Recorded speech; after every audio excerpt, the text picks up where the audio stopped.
काम कर रहे हों, हम हमारे साथ ही मिलके वो काम कर रहे हों, लेकिन बेटा एक चीज गौर कीजिएगा, अब अल्लाह ने उनकी तख्लीक हमसे थोड़ी सी डिफरेंट की है, तो क्या उनके बच्चे सेम होंगी? No sir. नहीं, वो एक यूनिक ग्रुप बन गया ना, एक यूनिक ग्रुप बन यस सर। गया। हाँ, उनकी उनकी प्रियोरिटीज, इसमें बेटा कोई जिसे कहें कि खुदा न खास्ता नफरत करने वाली बात नहीं है, अल्लाह ने उनको बनाया ही ऐसा है, तो नेचुरली बेटे उनकी नीड्स थोड़ी सी हमसे डिफरेंट है। इसी तरह से बेटे फॉर एग्जाम्पल मैंने आपको एक कॉन्सेप्ट उस वक्त एक्सप्लेन किया था, बहुत सारे बेटे यंग बच्चे, जैसे माशाल्लाह आप लोग हो या और यंग बच्चे हो, उन्होंने बेटे एक ना एक एक पूरी तहरीक सी एक चल रही है ग्लोबली, वो कहलाते हैं डिजिटल नोमैड्स। हमजा क्या कहलाते हैं बेटा? डिजिटल डिजिटल और नोमैड। नोमैड कहते हैं ये खाना बदोशों को, ठीक है? यस तो सर। डिजिटल नोमैड बस वो क्या करते हैं, अपना लैपटॉप उठाते हैं और पूरी दुनिया में, मानो एक बैग पैक डाला है पीछे और पूरी दुनिया में वो घूमते फिरते हैं। 1 महीने उस मुल्क में काम कर लिया, 2 महीने उधर काम कर लिया, 3 महीने उधर काम कर लिया, फिर अगर उधर गर्मी बढ़ गई तो कनाडा चले गए, 6 महीने वहां काम कर लिया, कनाडा में ठंड लगना शुरू हो गई तो पाकिस्तान आ गए, इधर काम कर। यानी वो खाना बदोशों की तरह ना पूरी दुनिया में, क्योंकि बेटे इंटरनेट के साथ की वजह से अब हम सेंट्रली कनेक्टेड हैं और रिमोट वर्किंग का जो कॉन्सेप्ट है वो अवेलेबल। तो बेटा ऐसे लोग हमारी ऑर्गेनाइजेशन में, ऐसे लोग जो टिक के एक जगह बैठ के काम नहीं करना चाहते, हमजा क्या ख्याल है बेटा, वो भी तो एक यूनिक ग्रुप बन जाएगा? Yes sir. ठीक है, जैसे बेटे मैंने आपको ट्रांसजेंडर की एग्जांपल दी, जैसे मेरे बच्चे मैंने आपको डिजिटल नोमैड्स की एग्जांपल दी। फिर चले बेटा एक और चीज देखते हैं, जैसे आपकी क्लास के अंदर कुछ बच्चों को अल्लाह ताला इतनी अकल और हिदायत दे, वो कहे कि नहीं जी हमने अब माँ बाप के ऊपर मजीद बोझ नहीं डालना, तो शाम के वक्त जब थोड़ा फ्री टाइम होगा तो हम कोई पार्ट टाइम जॉब कर लेते हैं, किसी ट्यूशन एकेडमी में पढ़ा लेते हैं, मैकडोनल्ड केएफसी के किसी टेक अवे पे काम कर लेते हैं, शाम के वक्त छोटा सा एक कहीं स्टॉल लगा के, छोटा सा का स्टॉल, उसके अंदर कोई लेमोनेड वगैरह, गर्मियों के दिन हैं डी ग्राउंड के एरिया में, हम वो बेच लेते हैं। 20-20 रुपए हमारा एक ग्लास अगर लेमोनेड का बिक जाएगा तो हम रीजनेबल पैसे जो है वो महीने के एंड पे इकट्ठे कर लेंगे। तो बेटा इस तरह के जो पार्ट टाइम वर्कर्स हैं, इनकी नीड रेगुलर वर्कर्स के सेम होगी या बेटे उससे डिफरेंट होगी? से डिफरेंट होगी। डिफरेंट होगी। इसी तरह बेटे अब जैसे ज्यादा से ज्यादा खवातीन काम करने आ रही हैं, तो बेटे खवातीन आती हैं, खवातीन की, अब हमारा मुआशरा बेटे इस तरह है कि बच्चियों की शादियां होती हैं तो बच्चियां अपने ससुराल जो है वो रुखसत हो जाती हैं और फिर उनका बेड़ा गर्क करती हैं। तो बेटा वो जो सारा मामला है, अब वो बच्ची है, उसकी शादी होनी है, फिर उसने ट्रांसफर हो जाना है एक शहर से मे बी दूसरे शहर, या मे बी एक कंट्री से दूसरे कंट्री, एक कंट्री से बेटा दूसरे कंट्री उन्होंने ट्रांसफर हो जाना है, या जिस तरह बेटे जो मदर्स हैं वो काम कर रही हैं, या इससे भी आगे की अगर मैं आपको कहानी बताऊं तो इवन अब तो बेटे पाकिस्तान में भी बहुत ज्यादा हो गई है जिन्हें हम सिंगल पेरेंट्स कहते हैं, यानी माँ बाप में डाइवोर्स हो गई है और बच्चे जो हैं वो या माँ संभाल रही है या बाप संभाल रहे हैं। तो बेटा ये जितनी भी मैंने आपको मिसालें दी हैं, ट्रांसजेंडर की, मेरे बच्चे डिजिटल नोमैड्स की, पार्ट टाइम वर्कर्स की, स्टूडेंट वर्कर्स की, जो मैंने आपको सिंगल पेरेंट्स या सिंगल पेरेंट फैमिली की जो एग्जांपल दी है, इन सब की बेटा नीड्स एक दूसरे से बिल्कुल डिफरेंट है। जो सिंगल पेरेंट मॉम है वो माइट भी सुबह जल्दी ना आ सकती हो या लेट सिटिंग ना कर सकती हो, इसी तरह जो सिंगल फादर है उसकी अपने मसले मसाइल हैं। तो क्या हम हमजा इन तमाम के तमाम ग्रुप्स की नीड्स को कह सकते हैं कि they are same 5 needs? No sir. नहीं, हर ग्रुप की बेटा नीड क्या होगी, एक दूसरे से डिफरेंट डिफरेंट होगी। होगी। और यहां पर फिर मैस्लो की बात नहीं चलेगी, यहां फिर वी रूम का कॉन्सेप्ट ज्यादा वैलिड लगेगा। ठीक है ना, कि हम हर ग्रुप को उसकी नीड के मुताबिक मोटिवेट करेंगे। ओके होगी बात? Yes sir.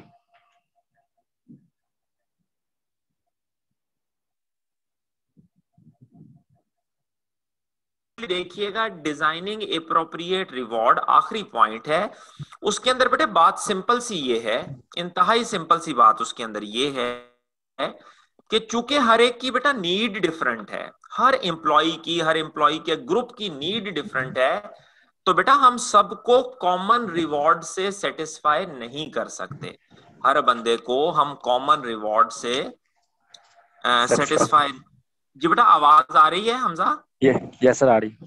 चले तो हम बेटा, चूंकि बेटे सबकी नीड्स डिफरेंट हैं, तो बेटे हम सबको सेम रिवॉर्ड से फिर बेटा मोटिवेट कर सकते हैं?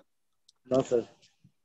तो फिर हमें क्या करना पड़ेगा, हर एम्प्लॉय के मुताबिक सेपरेट सेपरेट रिवॉर्ड बनाने पड़ेंगे, ताकि हर एम्प्लॉय को हम उस रिवॉर्ड से मोटिवेट करें बेटे जिस रिवॉर्ड के की वजह से उसके अंदर एफर्ट और परफॉर्मेंस और बैलेंस सबसे ज्यादा हो। क्योंकि हमें कहा था उसने, वीरूम ने कहा था कि भाई जो है लोग उस रिवॉर्ड के लिए ही सबसे ज्यादा मोटिवेट होंगे जिस रिवॉर्ड की एक्सपेक्टेंसी और इंस्ट्रूमेंटेलिटी और अल्टीमेटली क्या जो उसे कहते हैं बैलेंस जो है बेटा वो सबसे हाई होगा। तो ये 4 पॉइंट्स हैं जो उसने बताए हैं 21वीं सदी में। एक बेटे इकोनॉमी का है, एक मेरे बच्चे यूनिक ग्रुप का है, एक अप्रोप्रिएट रिवॉर्ड्स का है, और फिर एक पॉइंट हमने डिस्कस किया था, वो हमारे पास कौन सा है, जो सेकंड पॉइंट हमने डिस्कस किया था। तो ये टोटल 4 पॉइंट्स हैं जो 21वीं सदी के चैलेंजेस हैं। अब मेरे बच्चे बताएं यहां तक कोई कंफ्यूजन है तो मैं मजीद एक्सप्लेन कर दूं। पक्की बात है? Yes sir. चलो अच्छा, और बेटा बाकी तमाम स्टूडेंट्स का भी थैंक यू वेरी मच कि आप लोग बड़े सुकून से बैठ के सुनते रहे। लेकिन बेटा सिंपल सी बात तो अब ये है ना कि अगर क्लास के अंदर एक भी शागिर्द है तो बेटा मैं उसकी नीड को इग्नोर करके तो आगे नहीं बढ़ सकता। बट आप तमाम बच्चों के कोऑपरेशन का पुत्र थैंक यू। जी गुड़िया, जी मेरी बेटी क्या क्वेश्चन है? अस्सलाम सर। वालेकुम सलाम बेटा। सर मुझे पूछना था कि सर जब फाइनल एग्जाम होता है सर बीएमबीएस का, तो सर उसमें एमसीक्यूज होते हैं? उसमें एमसीक्यूज होते हैं? गुड़िया पिछले जितने भी बेटा पेपर आए हैं ना, जितने भी पेपर, बच्चे आपके पास नोट्स हैं बख्तावर? Yes sir. अच्छा, नोट्स के ना बिल्कुल एंड पे मेरी बेटी जाइएगा, वहां एक बना होगा अपेंडिक्स 1, शायद जरा खोलिएगा। नोट्स के बिल्कुल एंड पे है बेटे अपेंडिक्स 1 या 2 होगा, मेरा ख्याल 1 है। 2 में तो सजेस्टेड आंसर्स लिखे हुए हैं, 1 देखिएगा। सर यहाँ पे क्वेश्चन आंसर्स हैं अपेंडिक्स 1 में? सर नहीं, बिल्कुल अपेंडिक्स 1 तो मुझे मिल ही रहा। मैं बेटे इधर नोट्स में से ओपन कर लेता हूं, ये स्क्रीन के ऊपर आप देख लो।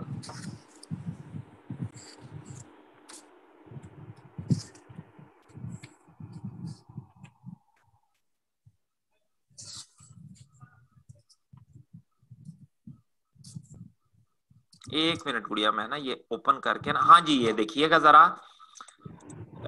ये मेरी बेटी आपको मिलेगा पेज नंबर 256 के ऊपर, नए नोट्स में पेज नंबर 255 से अपेंडिक्स 1 जर्नल के नाम से मेरी बेटी है, मिला? Yes sir. हाँ, इसके अंदर बेटे देखिएगा जितने भी आज तक एमसीक्यू टाइप सवालात आए हैं ना, ये प्योर एमसीक्यू तो नहीं है, लेकिन इस तरह के जो शॉर्ट क्वेश्चंस है बेटे, उसने स्प्रिंग 2015 में एक दफा पूछा है, ऑटम 2015 में पूछा है, उसके बाद बेटे स्प्रिंग 16 में पूछा है, और फिर स्प्रिंग 17 में पूछा है। उसके बाद मेरी बेटी उसने कभी नहीं पूछा। ठीक है, तो इसलिए मतलब सर इसमें एमसीक्यूज नहीं होंगे ना?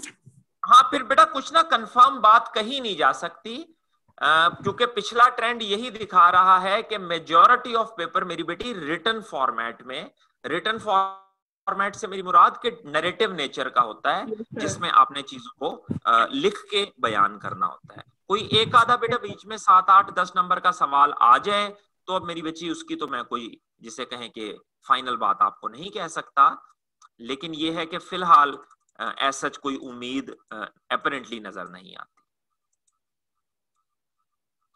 अच्छा जी, और किसी का पुत्र कोई क्वेश्चन हो, कोई मसले मसाइल हो, कोई इशू यहां तक?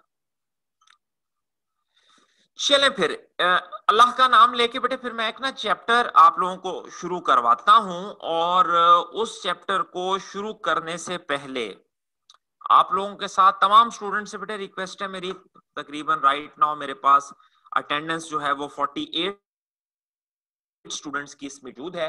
तो तमाम बच्चों से रिक्वेस्ट है बेटा कि एहतियात से, तवज्जो से जरा बात सुनिएगा। पहला चैप्टर हम स्टार्ट करने जा रहे हैं और ये भी एक इंतहाई इंपॉर्टेंट चैप्टर है, समझिएगा, जरा देखिएगा। बात मेरे बच्चे कुछ इस तरह से है कि हमने लेक्चर्स का जब आगाज किया था तो एक बेटे चीज मैंने आप लोगों को पढ़ाई थी, समझाई थी, और वो चीज कुछ इस तरह से थी कि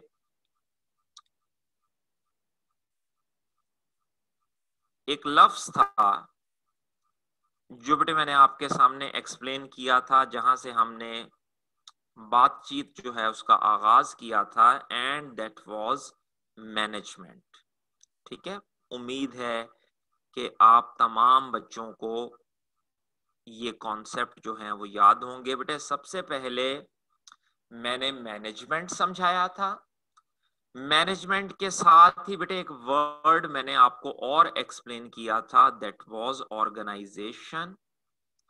और इस ऑर्गेनाइजेशन के साथ बेटा मैंने ऑर्गेनाइजेशन की डेफिनेशन करवाई थी, साथ मैंने समझाया था कि भाई कौन से ऐसे प्रॉब्लम्स होते हैं जो इंडिविजुअल मैनेज नहीं कर सकता। हमने इंडिविजुअल की कुछ लिमिटेशंस देखी थी, जिसमें हमने कहा था कि इंडिविजुअल जो है लिमिटेड नॉलेज होती है, लिमिटेड स्किल होता है, लिमिटेड प्रेजेंस होती है। दैट इज वाई हम ऑर्गेनाइजेशंस बनाते हैं, ऑर्गेनाइजेशंस के गोल होते हैं।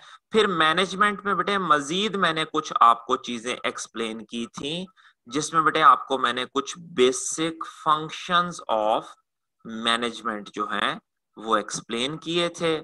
इन फंक्शंस ऑफ मैनेजमेंट के साथ ही मैंने आपको मेरे बच्चे एक्सप्लेन किया था, फंक्शंस ऑफ मैनेजमेंट के साथ ही बेटा मैंने आपको एक्सप्लेन किया था दो कॉन्सेप्ट थे, the concepts of effectiveness and efficiency.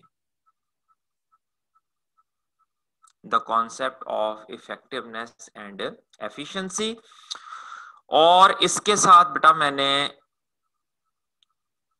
एक सेकंड बेटा, एक सेकंड रुकिएगा, एक सेकंड रुकिएगा।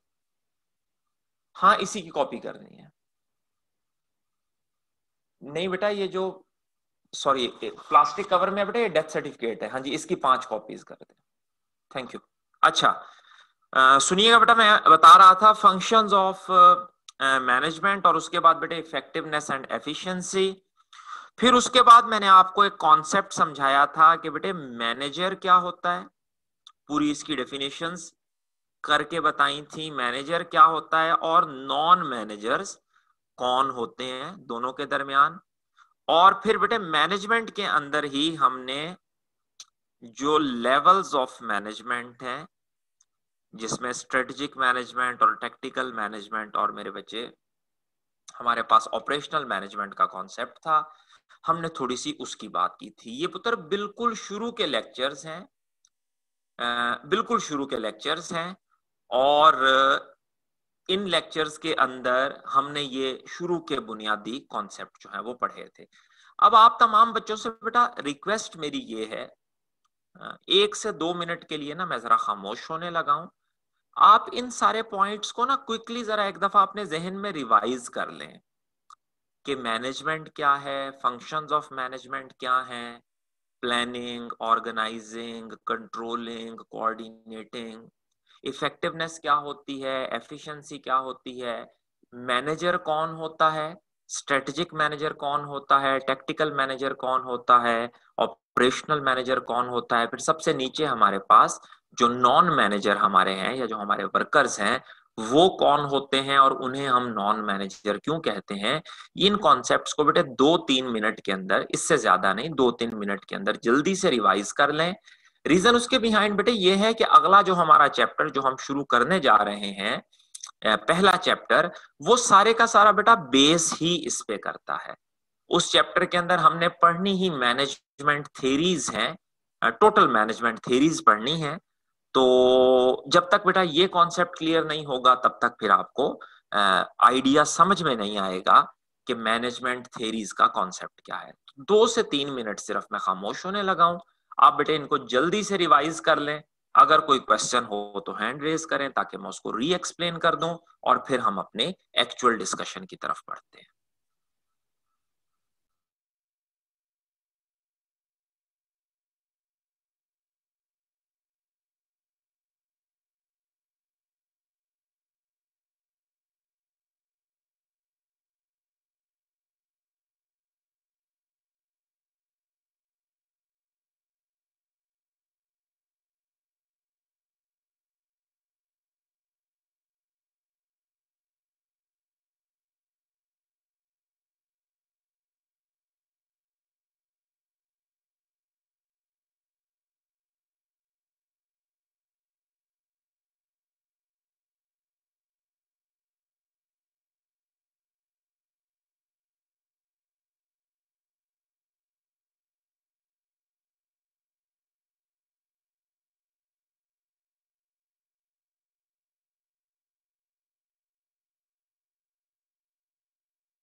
कोई सवाल इन टर्मिनोलॉजीज को लेके जो मैंने सामने यहां आपके लिखी हैं, इनको लेके मेरे बच्चे अगर किसी का कोई क्वेश्चन हो, कोई पॉइंट किसी स्टूडेंट को क्लियर ना हो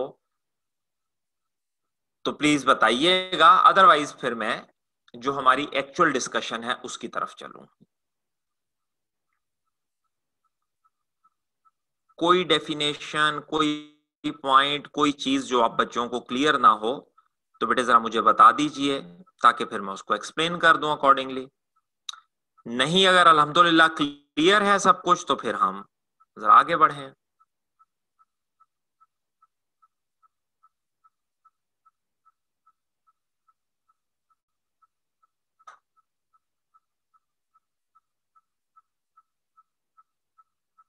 क्योंकि जब हम पढ़ रहे होंगे तो पढ़ने के दौरान फिर बेटे ये टर्मिनोलॉजीज रेगुलर यूज होंगी और मेरे जहन में फिर यही एक एजम्पशन होगी कि अच्छा अल्हम्दुलिल्लाह बच्चों को ये टर्मिनोलॉजीज क्लियर हैं और मैं फिर उनको बस कहता चला जाऊंगा और उन पे जो अगले कॉन्सेप्ट्स हैं, एडवांस कॉन्सेप्ट्स हैं, वो एक्सप्लेन करता जाऊंगा। तो इसलिए मेरी एक ख्याल था मेरा कि मैं बच्चों से पूछ लूं अगर कंफ्यूजन हो। जरा देखिएगा, जो हमारा बेटे पहला चैप्टर है ना, इसके अंदर एक तो उसने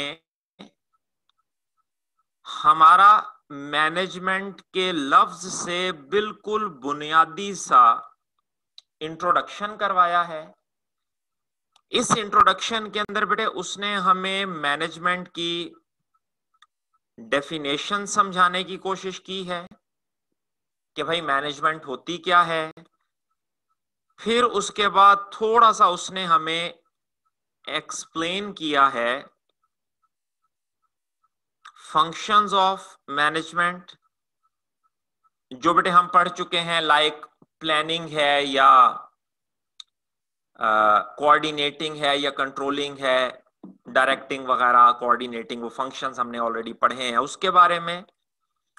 और फिर थोड़ी सी उसने वजाहत जो है वो हमें उसने लेवल्स ऑफ मैनेजमेंट के बारे में, लेवल्स ऑफ मैनेजमेंट जिसमें बेटे स्ट्रेटेजिक लेवल और टेक्टिकल लेवल और ऑपरेशनल लेवल है, जो बेटा हमने मोटिवेशन के चैप्टर में भी बड़ी तफसील से पढ़ी हैं।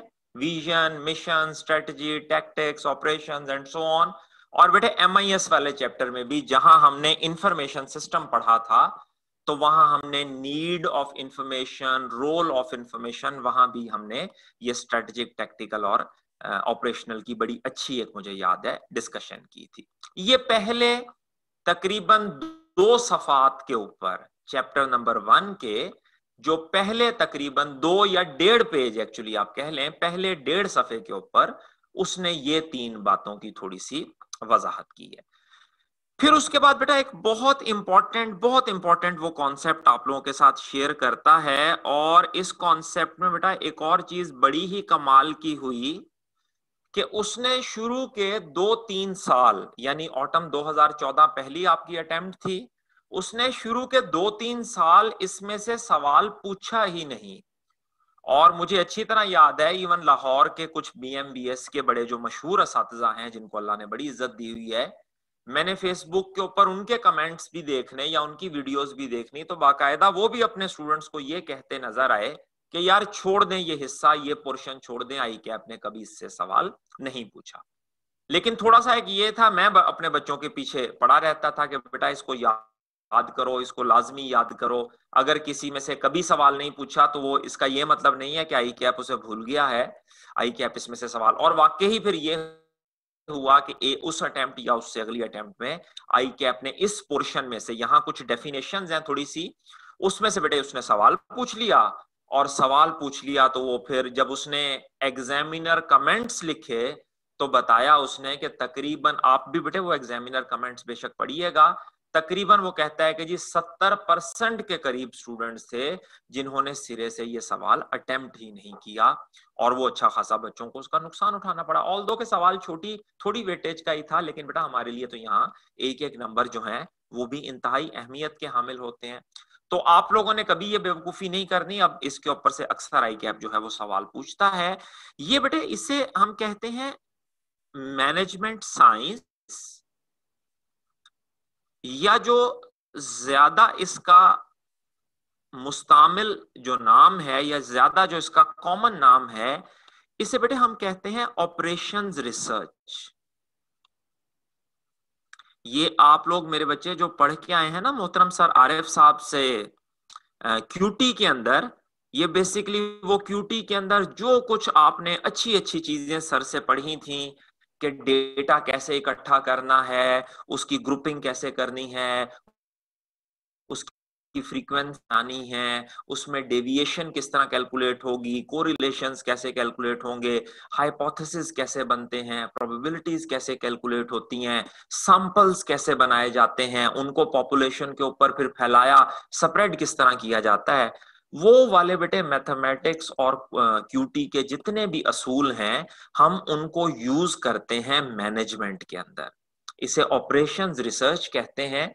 और इसका बुनियादी मकसद ये होता है कि किस तरह से एक ऑर्गेनाइजेशन में मौजूद जो प्रॉफिट की फिगर है उसको बेटे मैक्सिमाइज किया जाए, और ऑर्गेनाइजेशन में मौजूद जो कॉस्ट की फिगर है उसको मिनिमाइज किया जाए। ठीक है, असल में हम इन दोनों चीजों पे, लेकिन बस याद क्या रखिएगा, जैसा आप लोगों को मैंने, अगर आपको याद हो बेटे, जैसे मैंने आपको पढ़ाया था मैथमेटिकल मॉडलिंग या मैथमेटिकल एनालिसिस, और वहां एक चीज मैंने आपको एक्सप्लेन की थी कि भाई जहां भी आपके पास एक वर्ड लग जाए ना जिसे हम कहते हैं साइंटिफिक या साइंटिफिकली या मैथमेटिकली, तो इससे मुराद क्या होती है कि भाई हम तुक्के नहीं लगाते, हम गेस नहीं लगाते, हम हिट एंड ट्रायल नहीं करते, बल्कि बाकायदा formulas, rules, regulation, data, facts, concrete facts की शक्ल में हम डेटा को एनालाइज करते हैं, मॉडल्स बनाते हैं, उसकी लॉजिक डेवलप करते हैं, और फिर हम उसको रियल लाइफ में यूज करते हैं। बड़े जबरदस्त कॉन्सेप्ट्स हैं। ऑपरेशंस रिसर्च में मौजूद बेटे एक कॉन्सेप्ट मैंने अभी आपको पिछले दिनों में समझाया था, जहां बेटे हमने पढ़ा था game theory, doctor John Nash की, नोबेल प्राइज नोबेल लॉरिएट हैं, एंड उनकी जो गेम थ्योरी थी जिसमें बेटे हमने जीरो सम और विन विन सोल्यूशन की बात की थी, वो भी इंशाल्लाह आप इधर मैनेजमेंट साइंस या ऑपरेशंस रिसर्च में पढ़ेंगे। फिर इसका एक और बेटे बहुत इंपॉर्टेंट पोर्शन है, नॉर्मली आई कैप यहाँ से छोटे सवाल नोट की शक्ल में या डेफिनेशंस की शक्ल में छोटे सवाल उठाता है। यहां उसने बेटे कुछ चीजें लिखी हुई हैं, नोन एज मैनेजमेंट स्किल्स। ठीक है, मैनेजमेंट स्किल, फॉर एग्जाम्पल बेटा टाइम को कैसे मैनेज करना है, ये भी एक स्किल है। देखे ना, हर बंदे के पास ही दिन के 24 घंटे ही हैं, 24 घंटों से बड़ा दिन तो अल्लाह ने तख्लीक ही नहीं किया, या मामला इस जमीन के लिए कम से कम 24 घंटों का ही दिन है। तो हर एक के पास बेटा वो 24 घंटे ही होते हैं। कुछ बंदे उन 24 घंटों को बड़ा इफेक्टिवली और एफिशिएंटली यूज करते हैं, कुछ मेरे जैसे जो कहें कि सुस्त हैं वो उन 24 घंटों को वैसे ही जाया कर देते हैं, एंड सो ऑन। तो मैनेजमेंट स्किल की बेटे जो कहानी है उसमें हम टाइम मैनेजमेंट पढ़ेंगे, उसमें हम स्ट्रेस मैनेजमेंट पढ़ेंगे, लीडरशिप की कहानी देखेंगे, फिर उसके बाद कम्युनिकेशन क्या होती है वो देखेंगे, लिसनिंग क्या होती है, फिर उसके बाद कोचिंग क्या होती है, मेंटरिंग क्या होती है। इस तरह की बेटे छोटी छोटी छोटी छोटी काफी सारी डेफिनेशंस हैं। वो हम कोशिश ये करेंगे कि रोजाना की बुनियाद पे एक एक दो दो डेफिनेशन मैं आपको पढ़ने के लिए कहता रहूंगा। बहुत आसान डेफिनेशंस हैं। इनकी आसानी का बेटे ये हाल देख ले कि यहाँ जो डेफिनेशंस दी हैं, इन डेफिनेशंस के ऊपर हमने पूरे पूरे चैप्टर पढ़ने हैं। जैसे यहाँ अगर नेगोशिएशन की डेफिनेशन दी है डेफिनेशन, तो वहां बेटे हमने नेगोशिएशन पे पूरा चैप्टर पढ़ा है। यहाँ अगर स्ट्रेस की डेफिनेशन दी है तो छठे चैप्टर के अंदर स्ट्रेस का पूरा एक टॉपिक हमने पढ़ना है। यहाँ इसने अगर लीडरशिप की डेफिनेशन दी है तो आठवां चैप्टर बेटे हमने लीडरशिप का पूरा भी स्टडी करना है। इंशाल्लाह कोई मुश्किल नहीं होगी, मुख्तसर सी छोटी छोटी डेफिनेशंस हैं। मैं कोशिश करूंगा कि आप लोग उसको प्रॉपरली रीड कर लें और उसमें से जो क्वेश्चन आपके निकले वो आप मेरे साथ डिस्कस कर लें। इसके अंदर जो असल धमाकेदार पोर्शन है ना, जो वाकई बेटा पढ़ने वाला, और आपको पता लगेगा कि जी अब बिजनेस मैनेजमेंट जो है वो हमारी स्टार्ट हो गई है, वो मेरे बच्चे हैं हमारी theories of management. Theories of management. अब ये जो थेरीज है मेरे बच्चे, थेरी का कॉन्सेप्ट अब आप लोगों के लिए नया तो नहीं रहना चाहिए। मोटिवेशन के अंदर हमने काफी ज्यादा, मोटिवेशन के अंदर बेटे दो चीजें मैंने आपको पढ़ाई थी। एक मैंने पढ़ाया था कि स्कूल ऑफ थॉट क्या होता है, ठीक है, मकतबा फिक्र जिसे हम कहते हैं, और फिर उस मकतबा फिक्र के अंदर डिफरेंट थेरीज हैं। हमने मोटिवेशन के अंदर दो school of thought mainly address किए थे। एक स्कूल ऑफ थॉट वो था जो व्हाट का बिलीवर था, जिसे हम कंटेंट कहते हैं, और एक मेरे बच्चे वो है जो व्हाट के साथ साथ हाउ का भी बिलीवर है, जिसे हम प्रोसेस कहते हैं। तो यहां पर भी बेटे आपके पास बहुत सारे स्कूल ऑफ थॉट हैं, और उन स्कूल ऑफ थॉट के अंदर बहुत सारी थेरीज मौजूद हैं जिनके ऊपर इंशाल्लाह हम काम करेंगे। बड़ा इंपॉर्टेंट चैप्टर है। अगर आप इसकी पिछले जिसे कहें कि पेपर्स में अगर आप किसकी वेटेज देखेंगे तो अक्सर अक्सर इस पेपर में से, इस चैप्टर में से तकरीबन हर अटेम्प्ट में ही सवाल आता है, और सवाल भी मेरे बच्चे अच्छी वेटेज का सवाल आता है। तो यहाँ आप थोड़ी सी हम बात जो है वो थेरीज ऑफ मैनेजमेंट पे करेंगे। तमाम बच्चों से बेटी मेरी रिक्वेस्ट है, अच्छी तरह से होश से और एहतियात से संभल के बैठिएगा, सोच समझ के जरा, क्योंकि जो बुनियादी मैं कोशिश करूंगा इसको जितना ज्यादा आसान करके आपको समझा सकूं। लेकिन बहरहाल बेटा कुछ टॉपिक्स ऐसे होते हैं जो थोड़े जान लगाने वाले होते हैं और जो आपसे ज्यादा एनर्जी जो है वो डिमांड करते हैं। जो बेटे हमारे पास थेरीज ऑफ मैनेजमेंट है ना, इनके डिफरेंट स्कूल ऑफ थॉट्स हैं। जो पहला स्कूल ऑफ थॉट आपकी बुक वाले ने बयान किया है, इसे बेटे हम कहते हैं pre scientific management. Pre scientific management. ये तकरीबन बेटे आप कहिए कि तकरीबन 1880 से पहले पहले की बातें हैं, ठीक है, 1800 प्रायर टू 1880। इससे पहले पहले जो मैनेजमेंट, जैसे बेटे अगर आपको याद हो, फिल्मों में अगर आपने देखा हो या पुरानी किताबों में, बेटे अगर आप हिस्ट्री पढ़ने के शौकीन हैं तो पुरानी किताबों में आपने पढ़ा हो, या इवन बेटा अगर आप अल्हम्दुलिल्लाह अल्लाह आपको तौफीक देता है, आप अपने दीन की जो कुतुब हैं उनको बेटे अगर आप पढ़ते हैं या उनको समझने की कोशिश करते हैं, तो वहां पर भी बेटा आपने इस चीज को ऑब्जर्व किया होगा कि जो कबाइली निजाम था ना, जो कबाइली निजाम था, उस कबाइली निजाम में बेटे सूरत हाल क्या थी कि भाई एक हेड होता था, एक चीफ होता था कबीले का। नॉर्मली वो कबीले का चीफ कैसे डिसाइड किया जाता था, या तो वो पिछले जो कबीले का ओनर था या वो उसकी औलाद होता था, या बेटे उसने उस कबीले में को फतूहात की होती थी, जंग शंग जीती होती थी, या आप कह लें कि वो कोई बहुत ताकतवर और कोई बहुत ह्यूज इंसान था, बड़ा स्किल वाला बंदा था, तो बेटा वो कबीले का हेड हो जाता था और वो कबीले के सारे मामलात को उनकी मैनेजमेंट करता था। या बादशाह होते थे, राजा महाराजा होते थे, अपनी अपनी रियासतों को वो मैनेज करते थे। अगर आप गौर करें बेटा तो उस वक्त कोई मैनेजमेंट के कोई लंबे चौड़े असूल जो हैं वो आपको एज सच नजर नहीं आते। असूल वही होता था जो हेड था, जो पावरफुल था, उसने जो कह दिया वो उसका कहा हुआ असूल बन गया और उसके मुताबिक उसने मामलात को चलाना शुरू कर दिया।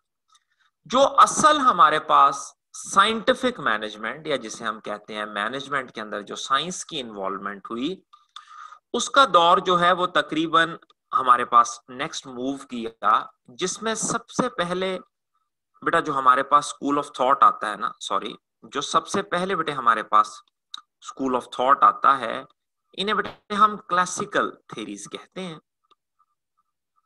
लिखता हूं आपके सामने, क्लासिकल थेरीज। ट्रेडिशनल थेरीज भी बेटे इन्हें कहते हैं, क्लासिकल थेरीज भी कहते हैं। ये क्लासिकल थेरीज जो है बेटे तकरीबन तकरीबन अगर आप देखें डिफरेंट किताबों के अंदर थोड़ा बहुत सालों का फर्क है, ये तकरीबन 1880 से लेके ना, तो ये तकरीबन 1980 तक, तकरीबन एक सदी तक क्लासिकल थेरीज का राज रहा है। और ये जो क्लासिकल थेरीज है बेटा ये फिर मजीद आगे दो हिस्सों में बट जाती हैं। जो क्लासिकल थेरीज हैं वो मजीद आगे दो हिस्सों में डिवाइड हो जाती हैं, जिसमें बेटे पहली हमारे पास कहलाती हैं बाबाए मैनेजमेंट भी इनको कहा जाता है। ये स्कूल, ये भी स्कूल ऑफ थॉट है, ये भी स्कूल ऑफ थॉट है जिसे बेटे हम कहते हैं साइंटिफिक मैनेजमेंट। कोशिश करूंगा बेटा प्रॉपर एक इसी तरह का ना बना के ये सारा, ताकि अगर आपको बेटा ये स्केलेटन की समझ ना आई ना, या स्केलेटन आपको क्लियर ना हुआ, तो फिर आपको इनका रिलेशन बनाना बड़ा मुश्किल हो जाएगा। अगर स्केलेटन समझ आ गया तो आपको इनमें कॉमन पॉइंट्स बड़ी आसानी से याद हो जाएंगे और ये पूरे का पूरा चैप्टर इंशाल्लाह आपका बहुत अच्छे से तैयार हो जाएगा। दैट इज वाई मैं जरा इसके ऊपर फोकस कर रहा हूं। तो बेटे क्लासिकल में जो पहला स्कूल ऑफ थॉट हमारा रहा वो साइंटिफिक मैनेजमेंट, और बेटे इसके अंदर जो दूसरा स्कूल ऑफ थॉट हमारा रहा उसे बेटे हम कहते हैं journal administrative theory, journal administrative theories. Scientific management theories, और बेटे दूसरा हमारे पास कौन सी रही, जर्नल एडमिनिस्ट्रेटिव थ्योरीज। ये दोनों स्कूल ऑफ थॉट हैं। और अगर आपको बेटे मोटिवेशन से याद हो तो हमने पढ़ा था कि एक स्कूल ऑफ थॉट के अंदर मजीद बहुत सारी थ्योरीज होती हैं, वो सारी थ्योरीज डिफरेंट डिफरेंट लोगों ने प्रेजेंट की होती हैं। बस उन थ्योरीज का ना जो मरकजी ख्याल है, जो बेसिक आइडिया है वो सेम होता है। जैसे बेटे अगर आप बात करें हेर्जबर्ग की, या आप बात करें मैकलीलैंड की, या आप बात करें मैस्लो की, अगरचे ये डिफरेंट थ्योरीज हैं लेकिन बेटे ये सारी कंटेंट में ही मौजूद है। रीजन उसके बिहाइंड क्या है कि ये सारे बिलीवर हैं व्हाट के। मैस्लो कहता है 5 नीड्स हैं, हेर्जबर्ग कहता है 2 नीड्स हैं, मैकलीलैंड कहता है 3 नीड्स हैं। बेसिक कॉन्सेप्ट इनका सेम है, आगे फिर इन्होंने इम्प्रोवाइजेशन डिफरेंट तरह की हुई है। तो क्लासिकल थ्योरीज के अंदर हमारे पास मेनली दो स्कूल ऑफ थॉट हैं, जिसमें साइंटिफिक मैनेजमेंट और जिसमें मेरे बच्चे हमारे पास जर्नल एडमिनिस्ट्रेटिव मैनेजमेंट थ्योरीज का कॉन्सेप्ट है।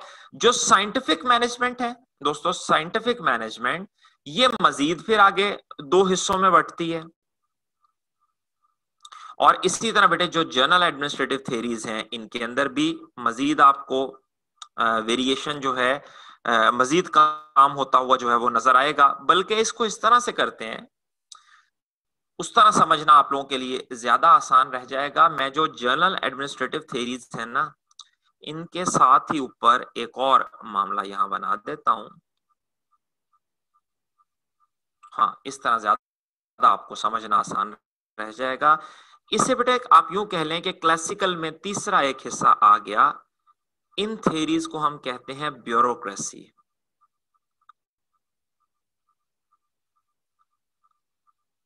चले जी, तो 3 हमारे पास मेनली थेरीज आ गई, सॉरी थेरीज कह रहा हूं, थेरीज के स्कूल ऑफ थॉट्स आ गए, जिसमें बेटे एक हमारे पास साइंटिफिक मैनेजमेंट और जर्नल एडमिनिस्ट्रेटिव थेरीज आ गई, और फिर ब्यूरोक्रेसी आ गई।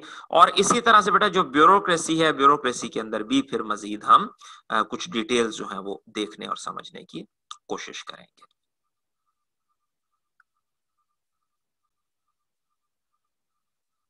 ओके जी, जो साइंटिफिक मैनेजमेंट है इसके अंदर बेटे जो जो बुजुर्ग हैं हमारे पास जिन्होंने बुनियाद रखी थी सारी चीज की,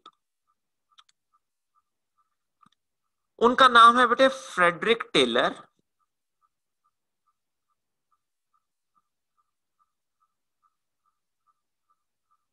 फ्रेडरिक टेलर, इनका ताल्लुक साइंटिफिक मैनेजमेंट से है, और बुनियादी तौर पर एक दूसरे मियां बीवी हैं, हस्बैंड वाइफ हैं, बड़ा जबरदस्त इनका भी काम है, Frank and Lillian, Frank and Lillian Gilbreth.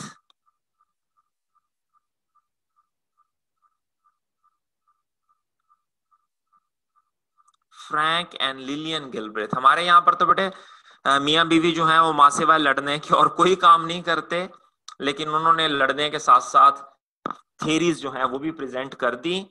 Scientific management में बेटा ये दो बंदे आपको मेनली नजर आएंगे। फ्रेडरिक टेलर हैं, बाबाए साइंटिफिक मैनेजमेंट माने जाते हैं, और बेसिकली ये जो ये थे ना, क्या नाम है यार इनका, नाम ही भूल गया, फ्रैंक, जो फ्रैंक साहब थे, फ्रैंक और लिलियन इनकी जो मिसेज हैं, ये बेसिकली बेटे फ्रेडरिक टेलर के स्टूडेंट ही थे। ये कोई अलहदा से आपको जब इनकी थेरी आप पढ़ेंगे, फ्रैंक एंड लिलियन की थेरी, तो इन्होंने खैर सिर्फ नाम लिख दिया है, थेरी लिखी ही नहीं है। आई कैप वाले ने पता नहीं ये भी एक क्या जुल्म किया है कि भाई अगर नाम लिख दिया तो फिर उसकी थेरी भी शामिल कर दो।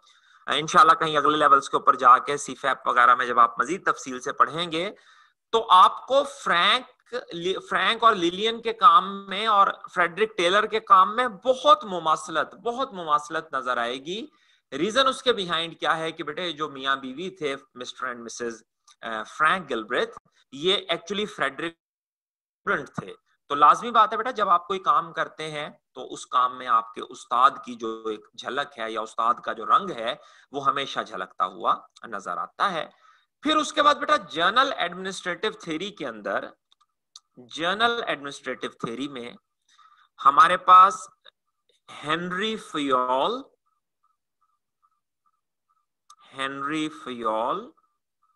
और उसके साथ बेटा एक और बहुत बड़े रिसर्चर हैं, नाम लेने में थोड़ा सा शायद कहीं मुझसे गड़बड़ हो जाए, लिंडल उर्विक के नाम से।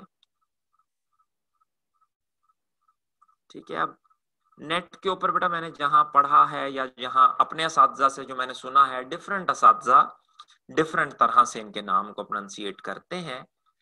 तो हेनरी फयोल और लिंडल उर्विक जो हैं, इन्होंने जर्नल एडमिनिस्ट्रेटिव का जो कॉन्सेप्ट है, एडमिनिस्ट्रेशन का कॉन्सेप्ट जो है वो प्रेजेंट किया है। फिर उसके बाद बेटा ब्यूरोक्रेसी, बड़ा ही कॉमन वर्ड है पाकिस्तान के अंदर, तो हम बहुत अक्सर सुनते हैं जी ब्यूरोक्रेसी ब्यूरोक्रेसी। ब्यूरोक्रेसी के जो बड़े अब्बा जी हैं जिन्होंने बुनियाद रखी, मैक्स वेबर,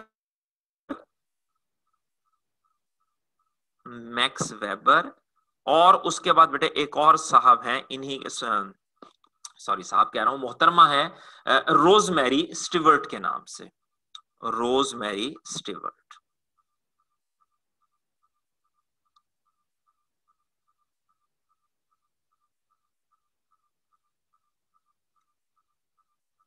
रोजमेरी स्टीवर्ट,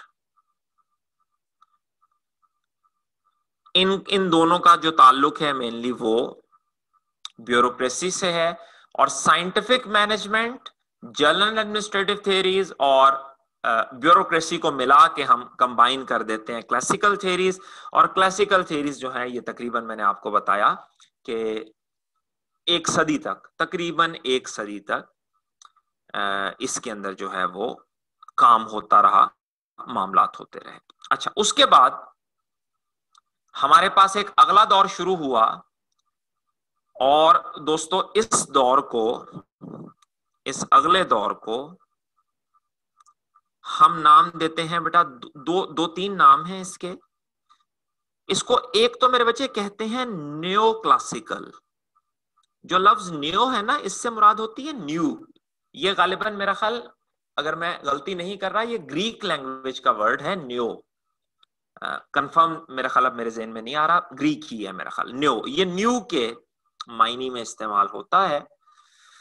इसे हम न्यो क्लासिकल कहते हैं,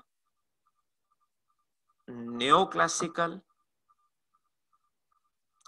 अच्छा, इसे मेरे बच्चे हम बिहेवियरल अप्रोच भी इसी को ही कहते हैं।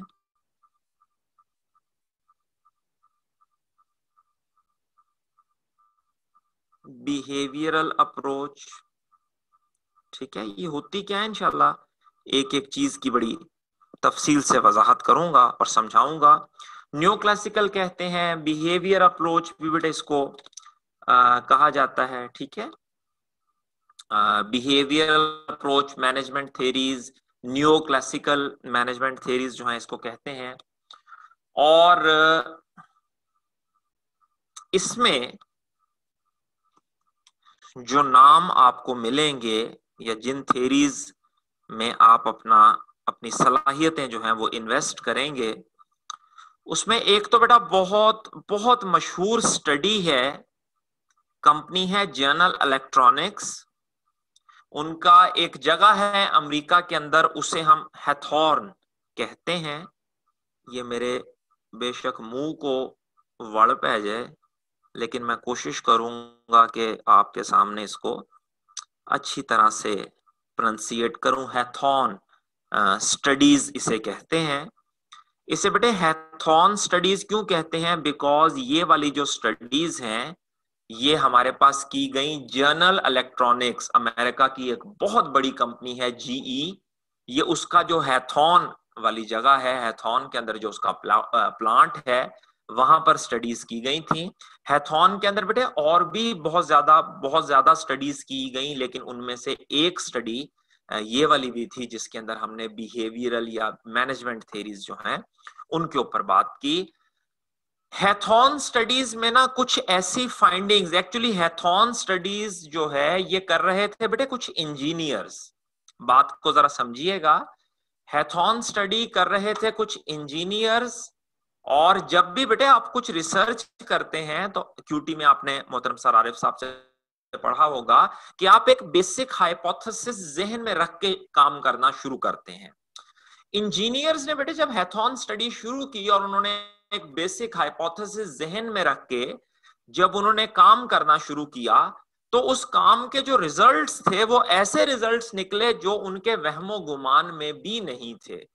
यानी उनका जो बेसिक हाइपोथेसिस था वो बिल्कुल 180 डिग्री पे गलत साबित हो गया कि यार जो हमने सोच के ये स्टडी शुरू की थी एक्चुअली तो ऐसा नहीं है, ये पता नहीं क्या रिजल्ट निकल आया है।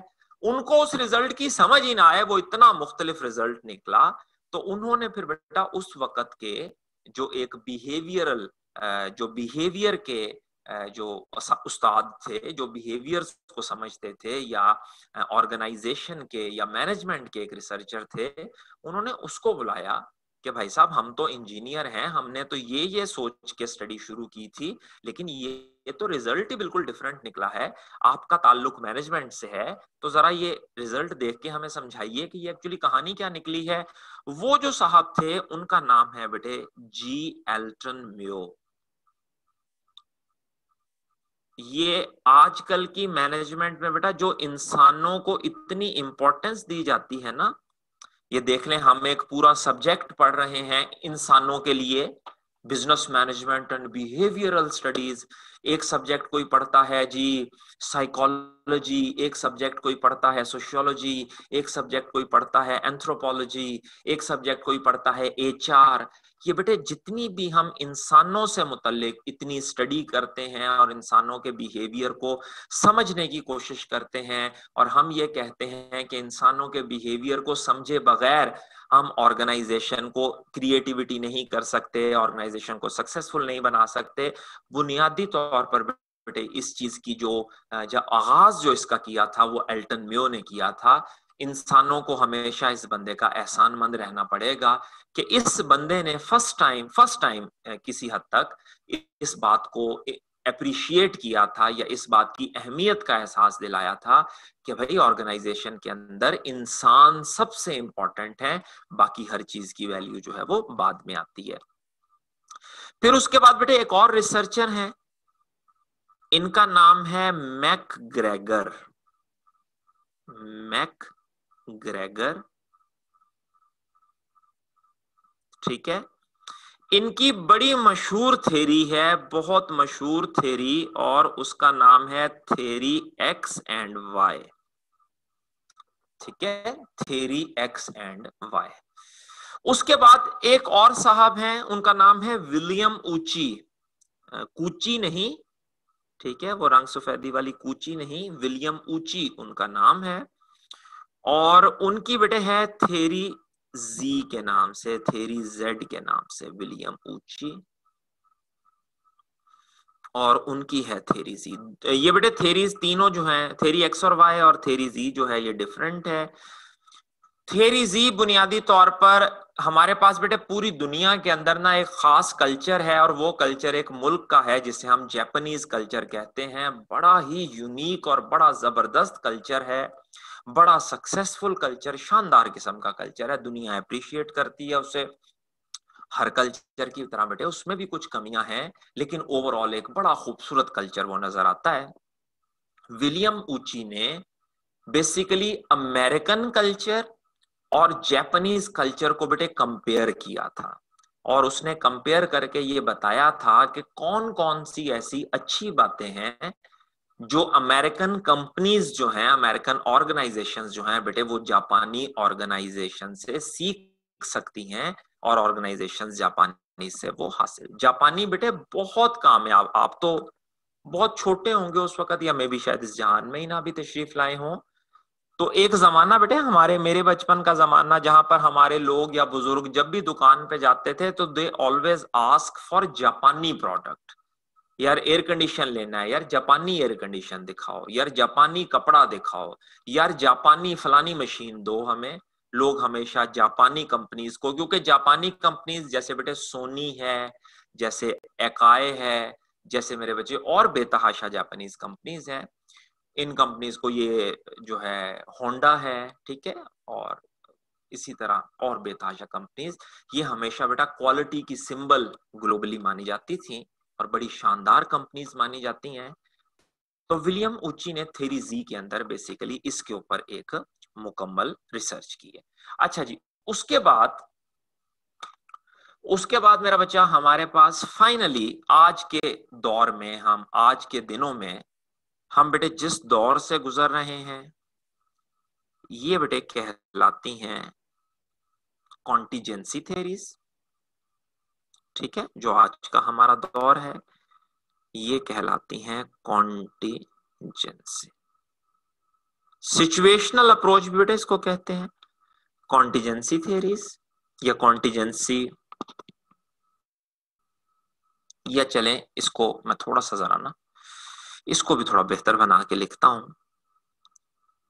इनको बेटे पहले ना इस तरह करते हैं, हम इनको लिख लेते हैं, दीज आर कॉन्टेम्परेरी थ्योरीज, जदीद थ्योरीज, कॉन्टेम्पोरेरी, जदीद, बिल्कुल मॉडर्न लेटेस्ट हमारी थ्योरीज हैं। कंटेम्परेरी मैनेजमेंट, ये कंटेम्परेरी मैनेजमेंट जो है बेटा ये फर्दर दो हिस्सों में हमारे पास डिवाइड हो जाती है। ठीक है, एक को मेरे बच्चे हम कहते हैं सिस्टम अप्रोच। ये आप लोगों ने बेटे 11वें चैप्टर में पढ़ी थी, सिस्टम अप्रोच। ऑर्गेनाइजेशंस जो हैं they work like a system, जिसमें सब सिस्टम्स होते हैं, वो इंटर रिलेटेड होते हैं, इंटर डिपेंडेंट होते हैं। ठीक है, हमने वहां पर एक कॉन्सेप्ट पढ़ा था, इनपुट होगी, आउटपुट होगी, कंपोनेंट्स होंगे, वो कंपोनेंट्स लिंक्ड होंगे, हर कंपोनेंट एक सब सिस्टम होगा, और इसी के अंदर बेटे हमने पढ़ी थी, उसे हम कहते हैं कॉन्टिजेंसी थ्योरीज।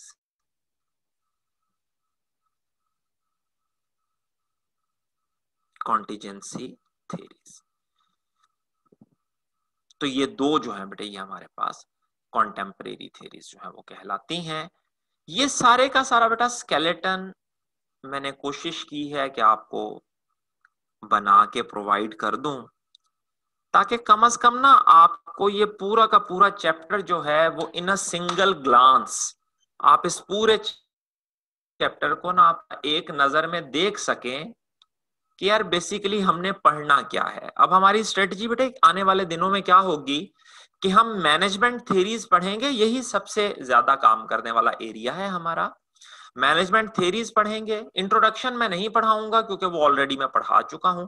मैनेजमेंट होती क्या है, फंक्शंस ऑफ मैनेजमेंट क्या होते हैं, लेवल्स, और आप लोगों ने बेटे मुझे कंफर्म भी किया है कि आप लोगों का इसमें से कोई क्वेश्चन नहीं है।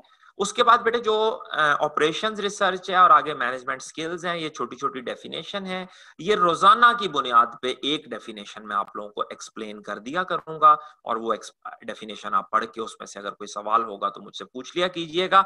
असल हम जो काम करेंगे वो हम काम करेंगे मैनेजमेंट थ्योरीज के ऊपर, जिसमें हम स्टार्ट लेंगे हमारे क्लासिकल कॉन्सेप्ट से, फिर बेटे हम बात करेंगे थोड़ी सी न्यू क्लासिकल या बिहेवियर अप्रोच पे, फिर उसके बाद हम कंटेम्प्रेरी थ्योरीज की जो है वो बात करेंगे, और फिर उनमें जो मजीद डिटेल जो थ्योरीज की मौजूद हैं। कोशिश करूंगा थोड़ा सा हमारा टाइम इस चैप्टर के ऊपर लगेगा, लेकिन मैं कोशिश करूंगा कि मुनासिब रफ्तार के साथ मुनासिब तरीके से हम इन थ्योरीज को जरा प्रॉपरली अंडरस्टैंड करते रहें। ठीक हो गया?